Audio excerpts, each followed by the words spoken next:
In the early hours of June 4, 1979, a wave of unrest swept across Ghana, marking the beginning of what would be known as the June 4th Uprising.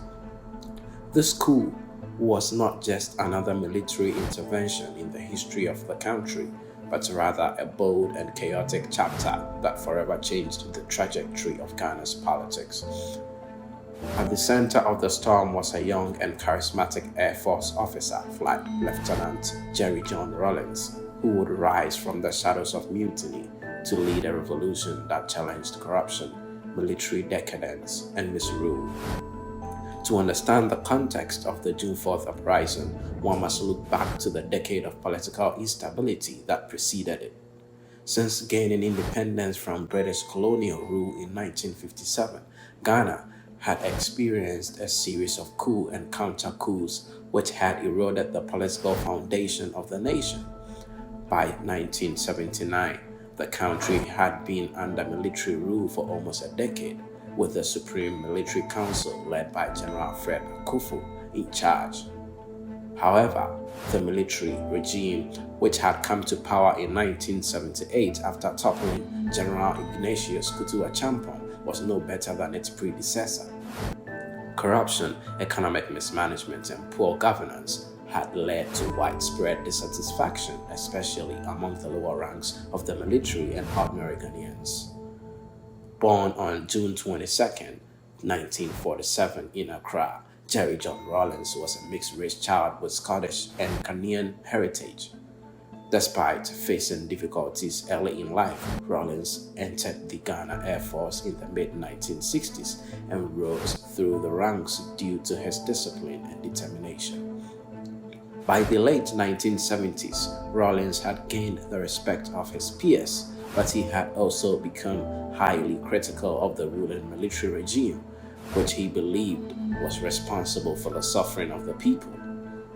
Rawlings' dissatisfaction with the corrupt leadership led him to plot a rebellion alongside a group of junior officers and enlisted men who were equally disillusioned with the state of affairs. On May 15, 1979, just 3 weeks before the coup, Rawlings and a group of soldiers attempted to overthrow the government. The coup failed and Rawlings and his comrades were arrested, facing charges of mutiny.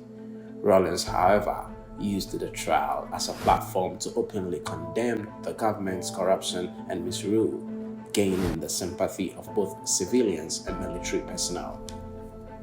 His fiery speech, in which he accepted responsibility for the failed coup and stood up for the suffering of the common people, struck a chord across the nation. Despite his imprisonment, Rawlings had become a symbol of resistance, and the seeds of revolution were sown.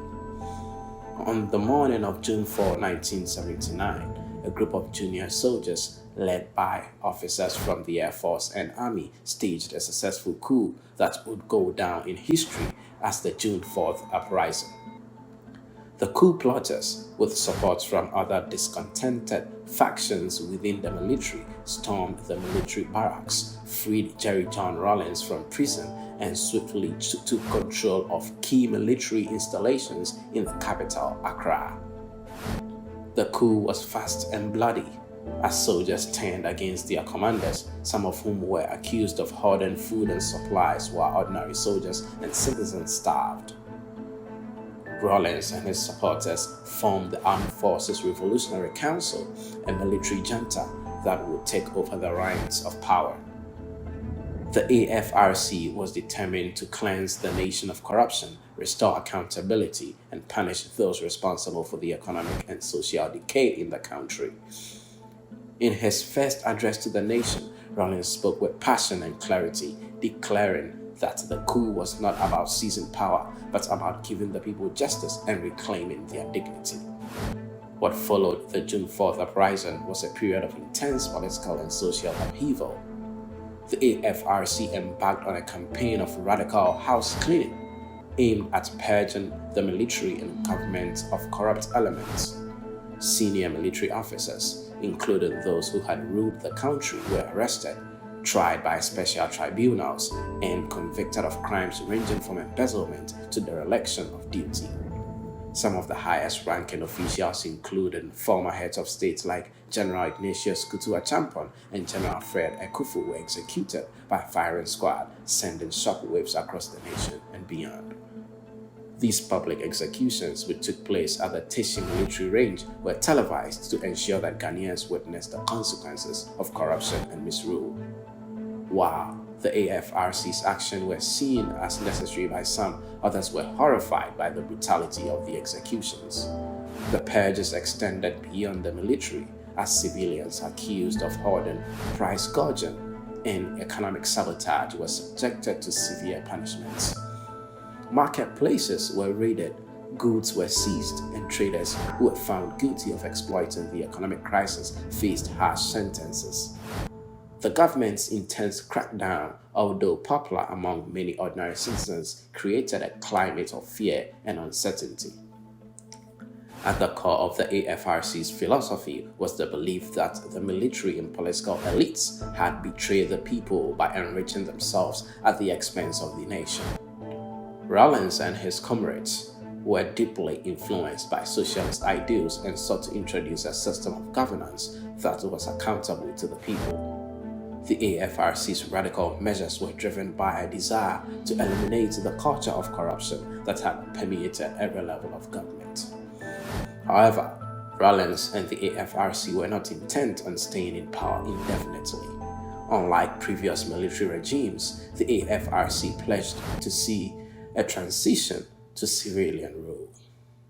In fact, Ghana was already scheduled to hold a democratic elections in June 1979 under the framework of a return to constitutional rule.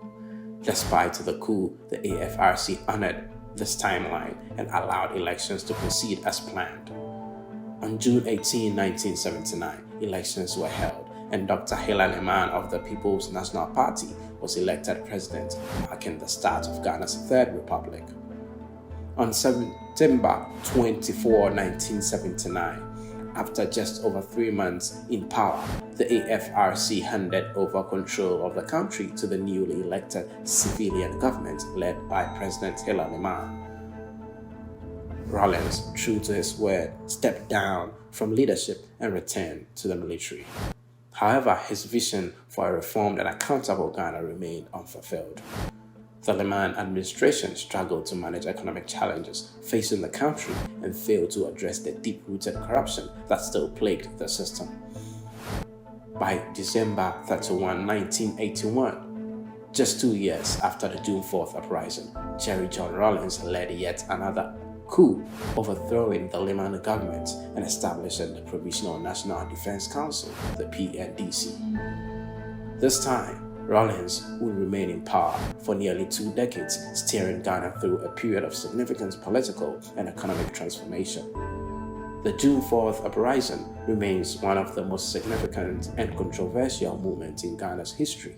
For some, it was a necessary intervention that cleansed the nation of corrupt leadership and restored a sense of justice. For others, it was a period of excessive brutality that set a dangerous precedent for military involvement in politics.